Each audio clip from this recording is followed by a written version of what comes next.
कभी कभी हमारे जीवन में ऐसे पल आ जाते हैं जो हमें इतनी खुशियां दे जाते हैं जिनकी हमने कभी ना तो कल्पना की होती है और न ही कभी आशा की होती है। मैं अर्चना हूँ। मैं शहर में अपने पतिदेव के साथ रहती हूँ। मेरे पतिदेव एक प्राइवेट कंपनी में नौकरी करते हैं। मैं दिखने में बहुत सुंदर हूँ। मैं हमेशा सज धज कर रहती हूँ। मैं ज्यादातर सूट और कभी कभी साड़ी पहन लेती हूँ। सूट में तो मैं बहुत ही ज्यादा सुंदर लगती हूँ। शादी से पहले भी मेरी सुंदरता के चर्चे दूर दूर तक थे। अभी भी जब मैं किसी काम से मार्केट या ग्रोसरी का सामान लेने के लिए बाहर निकलती हूँ तो मेरे विशालकाय पहाड़ों के समान पिछवाड़ा ताकने के लिए लोगों की लाइन लग जाती है। मेरे पतिदेव मुझे बहुत मानते हैं। मैं भी उनको बहुत मानती हूँ और उनकी कही हुई हर बात का पालन करती हूँ। मेरे हस्बैंड सुबह नौकरी के लिए निकल जाते हैं और शाम को वापस आते हैं। मेरे बगल में पड़ोस में मेरी एक फ्रेंड रहती है, उससे मेरी बहुत अच्छी दोस्ती है। मुझे कहीं भी बाहर जाना होता है तो मैं उसको ही साथ लेकर जाती हूँ। उसके हस्बैंड एक गवर्नमेंट एम्प्लॉई हैं और वह सुबह 8 बजे ड्यूटी पर जाते हैं और 2 बजे वापस आ जाते हैं। उसके हस्बैंड बहुत सुंदर है और देखने में बहुत ही स्मार्ट हैं। जब मैं उनको देखती हूँ तो देखती ही रह जाती हूँ। हमारा जीवन ऐसे ही चल रहा था कि एक दिन अचानक ऐसा हुआ कि मुझे इतना आनंद मिला जितना मैंने पहले कभी सोचा ही नहीं था। एक दिन मेरे हस्बैंड ऑफिस से आए और मुझे बताया कि मैं 4 दिनों के लिए ऑफिस के किसी काम से दूसरे शहर जा रहा हूँ।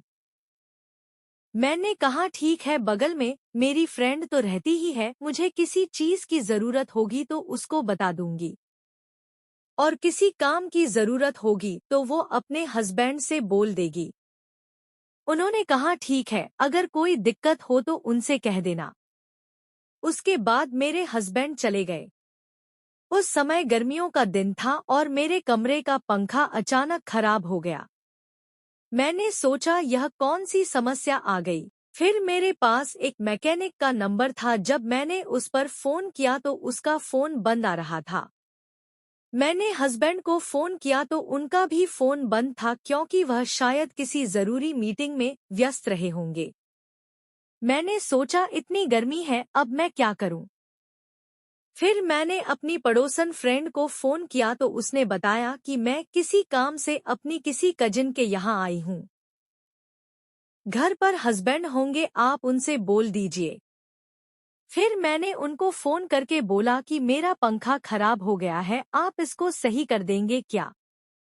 उन्होंने कहा ठीक है भाभी जी, मैं भी आता हूँ और पंखा सही कर देता हूँ। मैंने उनको धन्यवाद दिया और कहा आप जल्दी से सही कर दीजिए। फिर थोड़ी देर बाद वह आ गए और होने मेरे पंखे में जो कुछ भी समस्या थी उसको सही किया और पंखा चलने लगा।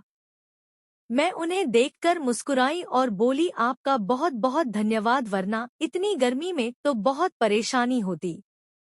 फिर वह मुस्कुराए और बोले ऐसे कैसे आप परेशान हो जाती, आखिर पड़ोसी किस काम आएंगे। आपने मुझसे बोला देखिए मैंने आपका काम तुरंत कर दिया, अब इसके बदले में मुझे कुछ गुरु दक्षिणा भी चाहिए। मैं मुस्कुरा उठी और बोली अभी तो मेरे हस्बैंड हैं, नहीं, जब वह आएंगे तो मैं उनसे बोलूंगी, वो आपको गुरुदक्षिणा दे देंगे। वे मुस्कुराते हुए बोले अरे मैं तो ऐसे ही कह रहा था, मुझे कोई गुरु दक्षिणा नहीं चाहिए, मुझे बहुत प्यास लगी है, थोड़ा सा पानी पिला देंगी क्या। मैंने कहा ठीक है, आप बैठिए। फिर मैं उनके लिए मिठाई पानी लेकर गई। फिर उन्होंने मुझसे कहा सच में आपके हस्बैंड बहुत ही किस्मत वाले हैं जो उनको इतनी खूबसूरत पत्नी मिली है। मैं शर्मा गई और बोली मैं इतनी भी खूबसूरत नहीं हूँ। फिर उन्होंने कहा ठीक है, मैं आपको बता देता हूँ आप कितनी खूबसूरत हो। फिर उन्होंने मुझे उस आनंद की प्राप्ति करवाई जो मेरे हस्बैंड कभी भी नहीं करवा पाए थे। मुझे इतना सुख मिला कि मैं एकदम आनंदित हो उठी। मैं इतना आनंद पहले कभी नहीं पाई थी। उसके बाद जब भी समय मिलता मैं आनंद प्राप्त कर लेती थी।